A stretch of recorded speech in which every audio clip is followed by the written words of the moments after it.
Perfect. Okay. Hopefully we'll get some more stragglers just coming in, but thank you everyone for coming tonight and those who are online as well, watching online. This is our spring forum for the resident council, and we are grateful that you're all here. So tonight what we're going to do is we've had a bunch of questions submitted on the form that went out in the last few weeks. What we're going to do is try to address some of the questions in that first. Hopefully that answers any questions that anybody has. I will be looking at the chat as well. If anybody submits questions through the Zoom link. And then so I will answer some questions and talk about what resident council has recently been doing. And then I'll turn a good portion of the time over to Valerie to answer questions on the administration side. And then we'll go from there. After that, we'll just open it up and we can take any other questions and move forward there. So again, thank you for coming. So for those who don't know, my name is Blake Billings. I'm the mayor right now. The rest of our council is here. Natalie's over here, Annie's over here, and John is online with us today. We are the resident council. If you probably all know, but there was an election that just took place in the last few weeks. So we have a new council that has been elected and approved for next year, which is exciting. That is something that the council is always required to do, is run the next round of elections. A few things that we've been working on since the last forum. So I'm going to update everyone since last November, I think was when we held the last one. Since then, the resident council has met with administration concerning one of the main concerns from the last forum, which was the prices in the new apartments coming up here, the new Sunnyside apartments, we call them. We met with the CFO of the university, along with the vice president of student affairs, the dean of the graduate school, and the associate vice president of auxiliary services.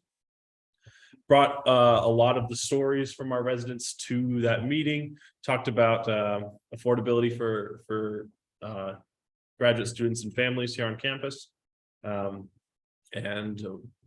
patiently waited for a few months to get answers back. And about February, maybe even March, we got answers that we got a few answers to some of the things that we were looking at. One of those, we sent those out, but one of those was all families that are getting kicked out of apartments that are going to be torn down are going to be accommodated in apartments in either the east or west apartments in the existing Cedar apartments. And then the other one is for single graduate students who needed to move into the new Sunnyside apartments. There would be a year of reduced, 2 years actually, of reduced rent for those students so that they could more easily transfer from, let's say, Med Towers over to the new Sunnyside apartments. Other things that are going on is if you've seen some emails from the university, there is a graduate, what's the official task force on graduate life, graduate living here on campus, graduate student living, that's happening right now, organized by the president of the university. There are some big things that have already happened with that. For instance, that they have already promised getting rid of the 20% share on health insurance for graduate students, which is a large chunk of money for all of us who have had that before. They have talked about and approved already raising the minimum for graduate stipends across the board. I think it's to $24,000 a year for 9 months. So that's going to be the new 26. Yeah. The new minimum across campus, which is fantastic. And then there's a few other stipulations that have been worked in that are really just to help benefit our population specifically. So we've been on the loop with that. We helped format a new resolution that was passed by the ASUU Assembly and Senate with a few representatives from the medical school, which was a great opportunity for us to get involved in that. And it's just been a good process of trying to help graduate students and families here on campus. It's been, I think, a successful year. So we appreciate all the support from everyone we've talked to and everyone who's helped us throughout this whole process. And as we continue to see what the university will do in the future, we will keep you updated, or the next council will continue to keep you updated as well. Other than that, we have been working on elections was another thing that we worked on. We've been getting feedback about the soccer league that we had in the earlier or late in the middle of last year, which was a raging success, and people want to be repeated, which was a ton of fun. And that will be dependent on the next year's council. Yes. Yeah, that will be dependent on if the next year's council wants to do it. So, and that can always be determined by you talking to them as well, if we want that to happen again. And other than that, well, we have been, well, that's a lot, but we've been busy in some of these issues on campus and trying to connect with the right people and things like that. So there's another, we'll get to that later, but is there any other questions for us or anything I missed, Natalie, or and there's a question in the group chat already. I thought the 20% decrease in only goes to studio apartments. That is true, Grant. Yes. That is true because that's just what the university determined. And we have no control over which apartments that goes to. But it is, I'm pretty sure that is the case. Is that right? It's only for the studios. Only for the studios.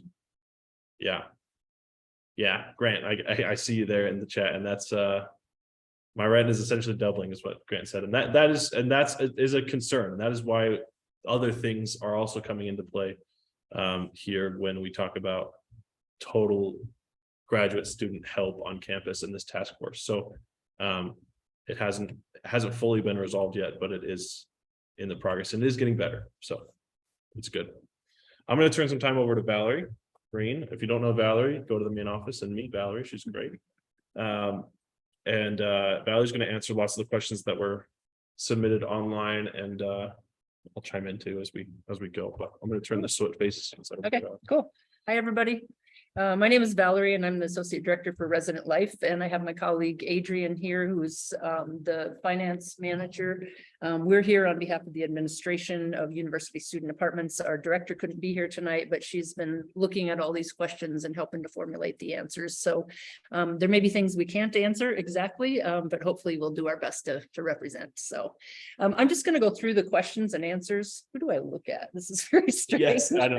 I would look out there. And I'll look out here. Okay. Yeah, I'll get a profile shot. Okay. Yes. All right. So the first question was, will the new apartments have an open house where we can go and tour them? Adrian's going to answer this one. Yes, we're going to have an open house early September. The date is yet to be finalized, but we're planning on having some kind of a ribbon cutting ceremony. I don't know why I did that for ribbon cutting. We're not going to be doing that, but we'll have some kind of a entertainment, and there will be guided tours through the buildings and light refreshments, and you'll be able to meet all the local celebrities that we can entice to come and join us. But we will let everybody know plenty of time, you know, what date it's at. And then the other opportunity, if you want to get in early, we're going to need some help moving in a lot of people. So right now, the most amount of people we move in any given day is maybe 5 or 6 because of the 30-day contracts that we have. We're going to be moving in about 30 people a day for 3 weeks. And that'll start in late July. And so we will be asking for volunteers to come and help give people directions, help them move their stuff in.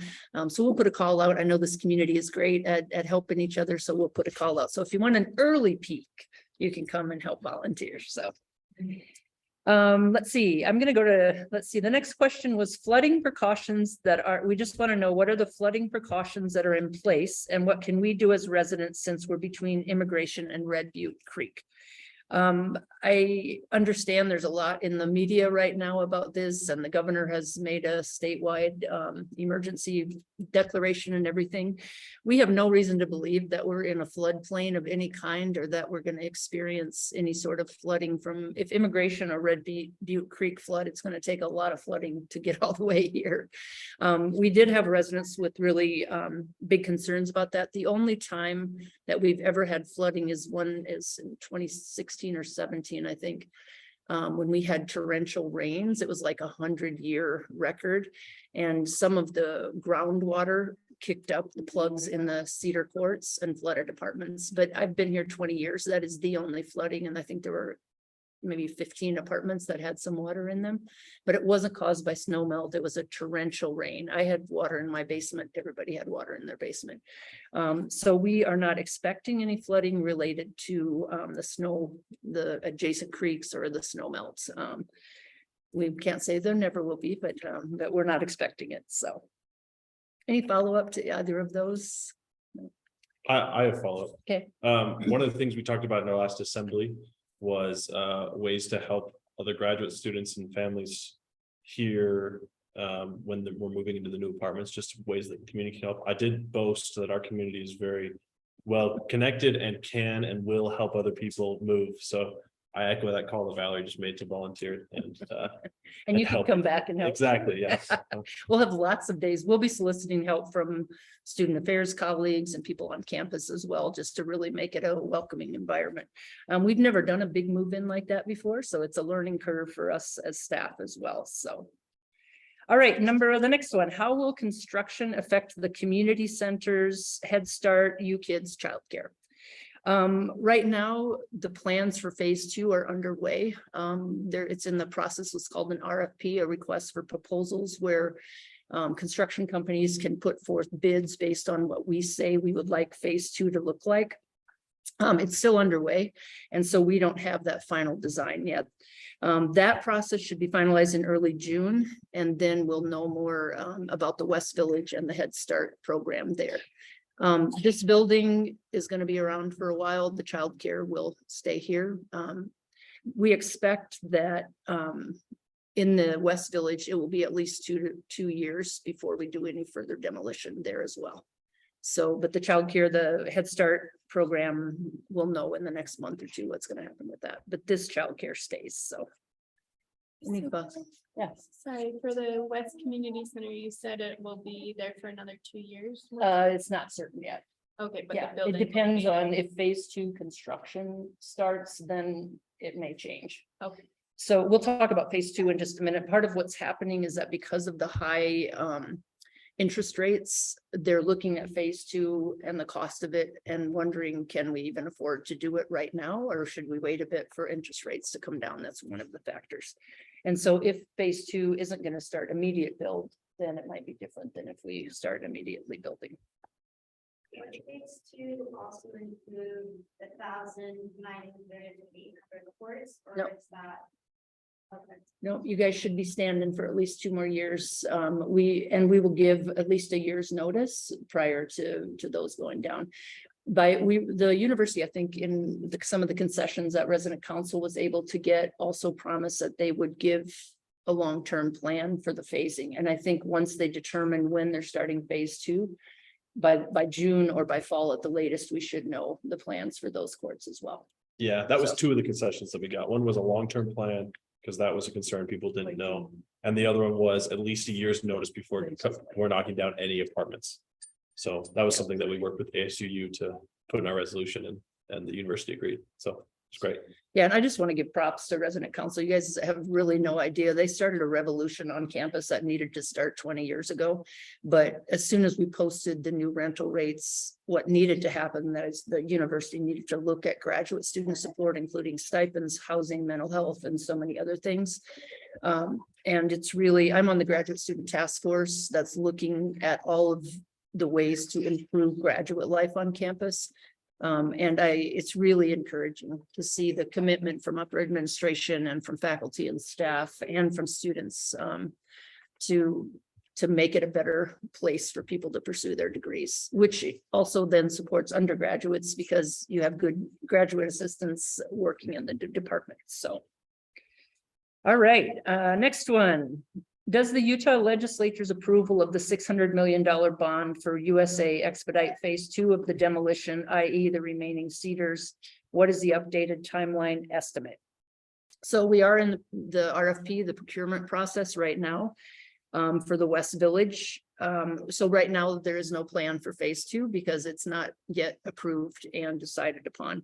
So what happens is that we have teams that bid on it, as it was called the design build project. And once they put in the bids, we determine which one we like, and then we decide when we can do it. The high interest rates again are one of the factors. When we took out the original $129 million bond for phase one, interest rates were at 3%. So if you go from 3% on 129 million to 7% on 289 million, it's a pretty big jump. So just like those of you trying to buy homes, you know, the same thing, right? And so a phase closure schedule of the remaining Cedar courts will be shared as soon as we know what's happening with phase two. But right now, we don't foresee that Cedar courts are going to close for the next 2 years, that won't be closing anymore. Unless, you know, a major infrastructure fail happens, which we keep trying to avoid by getting this renovation done. So any questions on that? I think the 600 million included some for on campus for housing and residential education. Ours, I think our piece of that's like 289 million for the next phase. So it doesn't make any difference at that level, right? For those numbers, 289 million. So Just the word million for us is just like Yeah, a it's lot just- of money, right? yeah, it's just more zeros than I've ever seen. Yes. So. Will the 1-700 courts and Med Plaza be demolished immediately? Yes. Those processes, if you watched it in the 3, 6, and 4 and 500 courts, it starts with abatement of hazardous materials. They go in and do the abatement, and then the demolition will follow right after that. So I don't know how soon fences will go up. I know we had a question whether the exterior road going to maintenance in the West Village would be closed. I don't have that information yet because we haven't seen what the demolition plan looks like. So let's see. Will Cedar residents be able to take advantage of the amenities at the new apartments? Yes, you will. So that's a really, we're still all one, we're all university or Sunnyside apartments, university student apartments. There are 2 centers there that will be open daytime and evening for residents to use. Right now, we're not able to use the East and West community centers during the day because the child cares are using them. We can only use them residents can use them in the evening. We're going to have full access to these. So I'm hoping to bring in some exercise classes. If people want to do, you know, there's a birthday party room, a smaller room. And then in the family housing, there's a really big multi-purpose room. And then in the single grads, there's another multi-purpose room, but those will be open for all residents to use. There are study spaces in the common areas that there's no restrictions on those either. The doors will be open to the public during the day, but they'll have swipe card access after a certain time at night. So yeah, so I'm excited about that. We're going to have some really great space to do some great programming and birthday parties and everything. So So the building is 76 such hours after, where it's open for all the public, the elevators. yeah. Oh, Yeah, I'm not sure what timeline we're gonna put on that. The center building and the family housing is gonna have the mail and package room, so that will be staffed during the day. And then we'll have a resident life staff on duty in the evenings to answer questions or take phone calls from residents who may have concerns, so. All right, anything else on the? There's going to be like bike storage, or you make this best bike storage. Yeah, probably not, because the bike storage really limited. So I think unless we have extra space, I think that, and it's also going to have swipe access. So yeah, the stroller and bike parking is going to be really limited, probably to 1 per household or 2 maybe. So yeah, it's going to be really limited. There are going to be some storage lockers available for residents living there to rent. But I don't know, we don't have that all figured out yet. So yeah, but there are going to be some storage spaces that residents can rent. I'm assuming that will be for residents in those buildings, since again, you need swipe card to get in there 24/7. So. All right, and then there was a question about, will there be covered or surface parking in the new housing?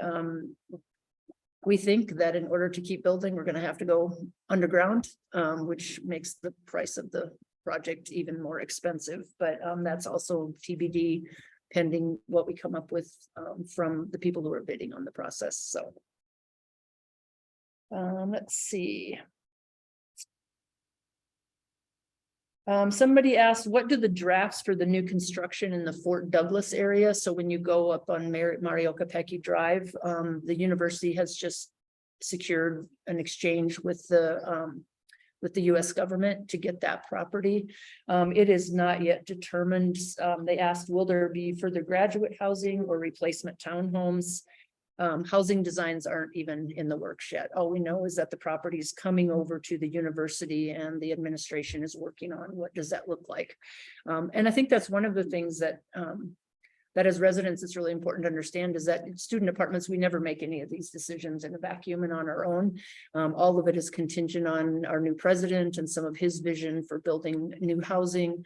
And there's lots of stakeholders and lots of vying for how do these things get done and what does it look like, so. We had several questions on the crosswalks and transportation to the gym from the villages. One said there should be better timing of the crosswalks to get to main campus, so we don't have to rely on the bus. We need transportation to the gym during inclement weather and bus routes in general. And then is a new shuttle route from USA to the medical campus approved? So we are looking at expanding the shuttle service, and Blake has been working with commuter services on that. So I'll let him answer that. Yeah, let me talk about what resident council has been doing there. So this was a concern that was brought up to us through residents. So we appreciate the residents that have brought this to our attention.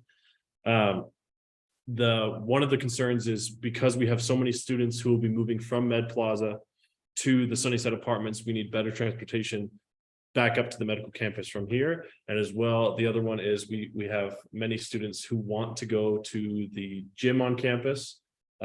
Whether, early in the morning to work out or go to the pool with children or things like that. They want a shuttle to get there because right now it's a nightmare to get there or park there or all of the above. So we've been working with auxiliary services, and they have actually proposed to us a few routes that they think would be appropriate for addressing these issues. They're trying to tackle both issues at once. So a new route that comes down to the University Student Apartments area, goes up to the medical campus, but also has a stop. And the stop would be right over the Sky Bridge. If you know that Sky Bridge that goes over Mark Peggy Drive, it would drop off on the east side of the Sky Bridge. And what you would do is just walk over the Sky Bridge, take the elevator or the stairs there and go right into the gym there. And so they have proposed the routes. We've talked about them. We talked about them in our last resident council meeting. And we have given our feedback back to the auxiliary services in charge of determining those shuttle services and what those routes are. And so we hope to have a change hopefully this fall for when the Sunnyside Apartments open, so that there can be more accessibility to that for students on campus. So good news there. They're great to work with. They've been great to work with, and they're happy to help with student concerns there. So yeah. Great, and we'll continue to work with commuter services. Oh, Natalie had something. Oh, let's see. Thank you. Covered parking. Will covered parking be available nearby? As of right now, no. No covered parking is available nearby. In phase 2, it's unsure. That's still in the works, and we're trying to figure that out because of the bidding process that Valerie had mentioned. But right now, the parking that is available here in the West Village for the new housing is going to be like the parking that's always been here. Just Surface lots. surface Yeah. lots, yeah. Yeah, the 2 new parking lots they're working on right now, just west of the new housing. Those are both large surface lots. So yeah, no covered parking. Was there another question? I think Grant had another He question. said 4 comments, so that was just this last one here. Oh, okay, that was, okay. All right, let's see. Any other questions on transportation and shuttles? We're working on it and we'll have a answer before school starts, I think so. Hopefully you'll see it on the app before school starts. Yeah, and it'll right. just, you'll see the routes and you'll be able to use them. Yeah, and we did talk as well about doing some special shuttles, because especially for medical, people in the medical campus, because they work such strange hours and shifts, some kind of on-call or something like that as well, we're looking at, so it's not determined yet. So. Yeah, auxiliary services is aware that there's a changing dynamic here, especially because auxiliary services is Jen Reed's department, and it's also the place where shuttles is, so it's all in the same department. There's good interworkings there. So Yeah, we all have the good. same associate vice president. Exactly, so, yeah. All right, how is the U handling demolished apartments? Are resources being recycled? Are trees being replaced? Yes, some materials are being recycled, what can be. But hazardous materials are being handled per federal and state regulations. Trees that are down due to constructions are replaced at a 2-to-1 ratio. So if we take down one tree, we put up two. What they're trying to do in this phase of the construction, because we took down some of those beautiful mature trees, is that instead of planting young trees, they'll replace 1-for-1 with a more mature tree, instead of putting 2 small trees to replace it, so that the landscaping has more mature trees on it from the beginning. But yeah, the university, anytime one tree goes down, 2 are going to go up somewhere. Yeah, that's a So, campus-wide yeah, policy anyway. Mhm. Yeah, and we're part of the state arboretum. So, I mean, the university has insisted, like, we've got to get trees back in this area. The problem with the construction right now is with all the rain and snow, they're having a hard time getting at the landscaping because it's been so muddy. That's the only part of the construction projects that's a little bit behind schedule. So. All right, and next we're going to talk about poop. We always have to talk about poop at these things. The comment that came in said, this needs to be addressed. Residents need to pick up after their dogs. Every time we go for a walk, we see 4 to 7 dog poops. We have a dog, but we make sure we pick it up. And when we forget poop bags, we come right back and pick up after it. Something that might help this is having poop bag stations or a designated off-leash area in the courts. So the first thing I would say to that is I understand the frustration. I hear these reports quite often that people aren't picking up after their animals, and especially during the snow. I don't know why people think it's going to melt in the winter, but it doesn't. It's there in the spring. But I understand that frustration. I would recommend that if you see people with dogs off leash or not picking up after them, go have a conversation with them and talk to your neighbors and say, hey, you know, I have a young child. I don't feel comfortable with you having your dog off leash, and I understand the policy is the dog needs to be on leash. If you step in their dog poop, you're probably going to say something different than that. I'm guessing a little stronger, maybe. So we recommend that you guys as community members, but if you see someone who repeatedly violates either of those things, just report it to your RA. The first step, we want, again, the community to work together to resolve things. If you go right to the office and I write them a nasty letter, you know, it may not have as good a result. The resident assistant will go and speak with them if you know who it is. If it persists, it will come to me. They'll get charged a fine and they could have their animal revoked if they're not cleaning up after it. They are approved animals, but they also have very clear guidelines as to what the behavior of the animals and the owners and what's expected of them. As far as the poop bag stations, we're not opposed to that. It's another thing for us to pay for to install and for maintenance to clean up. But in the past, before we had so many emotional support animals, we didn't want to get those because then it looks like we're a pet friendly campus, which we're not. We're not a pet friendly campus. We allow emotional support animals and service animals, of course, because of the Fair Housing Act and because of federal law. And because it gives people a lot of support, and a lot of people really benefit from the presence of an emotional support animal. So we want to support those students as well. That being said, the policy is you have to pick up after your animals, you have to take them outside of the court to urinate, and you have to have them on leash at all times, not most of the time, at all times. So if you see violations of that, start with either talking to them yourself, talking to the RA, follow them home, find out where they live. I don't know. But I mean, if you don't know who they are, you could just have a conversation. Most owners, dog owners, are very receptive if you just speak with them. And I think like the person who submitted this, for dog owners who are really responsible and pick up and who always have their dogs on leash, they get really frustrated with the dog owners who don't do that.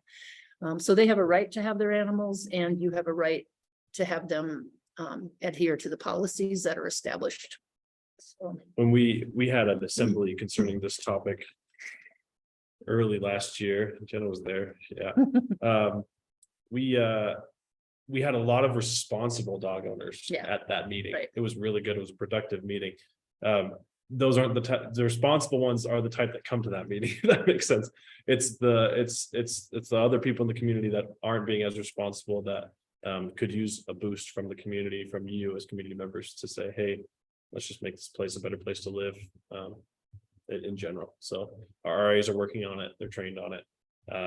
Of course, everybody signs a contract or has an agreement that they have to have and will support animals. So we just want to encourage our community to make sure that we're following those rules in general. So Yeah, and those rules are clearly communicated in the approval process. When people get approved through the Center of Disability and Access, they get the information then, they get it from me in a letter form. Starting in July, we are going to have every ESA owner going forward, not retroactively, sign the contract. Instead of just getting an email that says, here's the policy, we're going to have them, they have to sign a contract. I understand these policies before they move the animals in. I'm not sure if it'll help. We can't force them under Fair Housing Act rules. We can't put an undue burden on them, so we can't force them to come and meet with us to talk about it, but we're always happy to talk with, with people who get approvals or people who are looking at getting approvals or people who are frustrated with all the approvals. So I think we have 189 approved animals out of 800 in some apartments right now, or 900. So John, go ahead. You have a comment. Yeah, I had just noticed on the chat that Grant has his hand raised. Are you guys seeing that as well? Yeah, we've been addressing his comments as they come in. Grant, do you have anything else? Oh, there you go. He just dropped his hand. Thanks, Grant. Oh, okay. I didn't know if he had wanted to put some other things in or wanted to any. he's waving at us. So. Yeah. Oh, Continue. okay. Thank you. That's all. Thanks, John. Then the last thing, some people said, oh, we'd like to know how to get more involved. I'd love to hear from those of you that are here. So we put up posters, we send out emails, we put up barricades. RAs put up flyers and do newsletters. I think the programming that we offer is fairly robust, but we're always looking for ways to improve that as well. This weekend, we have a holy celebration in the 1100 court. If you want to go throw some chalk. It got delayed because it was snowing last time. On the 28th, we have an emergency preparedness fair. So we'll have the police and a lot of campus resources here. We're having J-Dogs. You don't want to miss that. And that'll be in the West Community Center. For June, we're getting Bees tickets, a limited number. So put it on your calendar to reserve those. And then we're going to have our big happy birthday everybody party in the end of June as well. We'll have a train and a bounce house and the magician from the 800 court, the famous Travis Martinez is going to be there. He's really great. So those are some of the things that we have. Also, your RAs do some local programming. Hopefully you're able to attend those. I know you two do since you're RAs. We really want to make this a place that people call home and to offer opportunities for people to get to know each other, to get some free food, to hang out. And we're always looking at, really trying to foster a sense of community among the folks who live here. And so you can call it home. So. And it's, oh, go ahead, Amy. You go.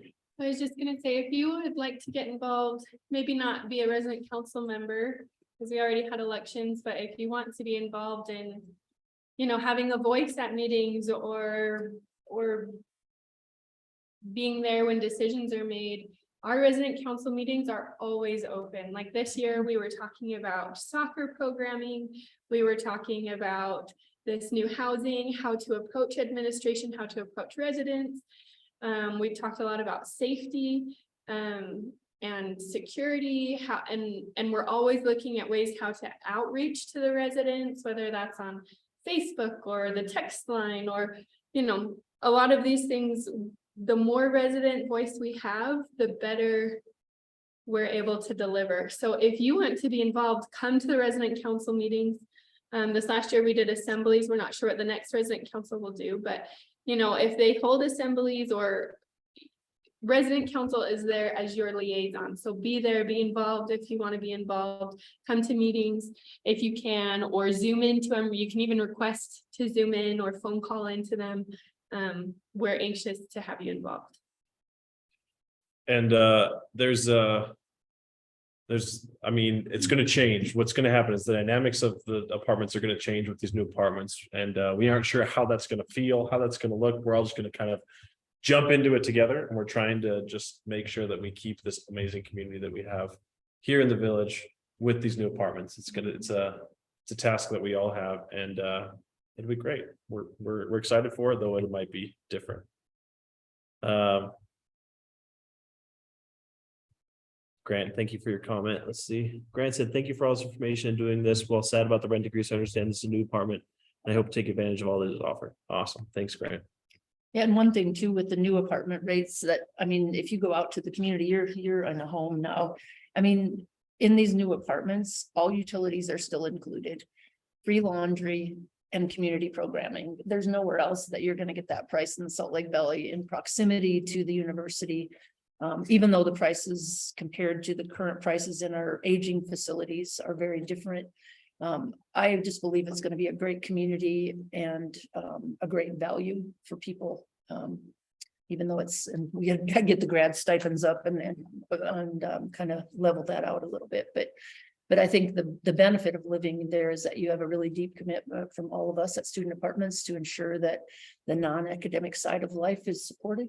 That the people who aren't in academics in the household, if mama ain't happy, ain't nobody happy, to try to keep partners and family members engaged as well. And on behalf of Resident Life, I can say that's why I come to work every day.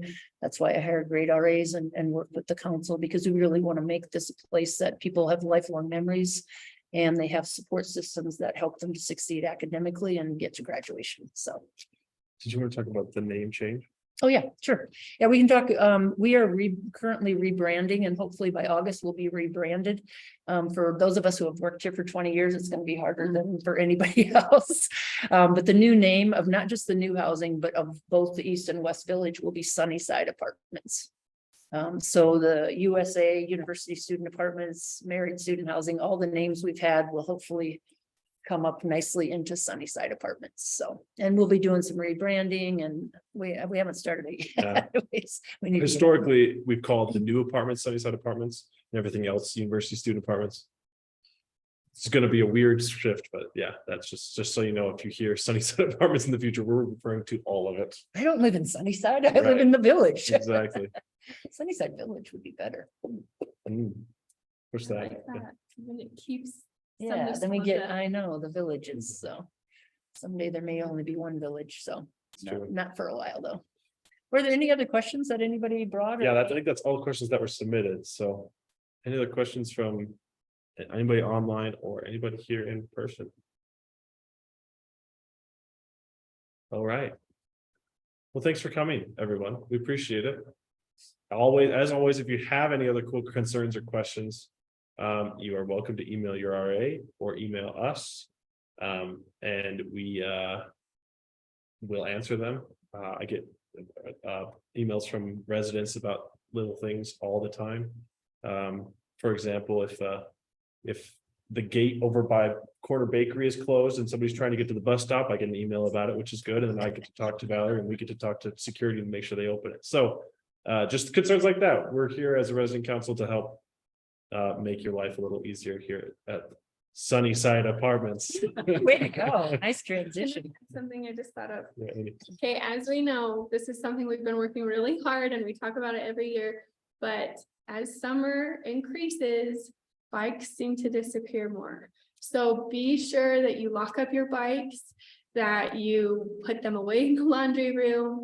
Try not to leave anything out because again, as summer hits, they start to disappear. So if you see anything suspicious, call it in, and all of those, or that security number is on everybody's stairwell. Or it should be, or you can ask the RA or the front office. But if you see anything, call it in. And Awesome. supervise your children Yes. at all times. At all Yeah. Yes. That's the next thing that Paul. comes with spring. Yeah, don't let She's your our baby best. outside Yeah, alone. don't let her outside alone. A 9-week baby. Awesome. Thank you, everyone. All right, thanks for joining us online. Awesome. Great. Thanks, John. Yeah, thanks for having me. Hope you feel better. You don't sound too great. I'm feeling okay. My voice is just shot because I was feeling worse yesterday and talking with patients all day. It just wrecked my voice. So, I understand. Sorry, my hand. Well, good luck. okay, John. take care.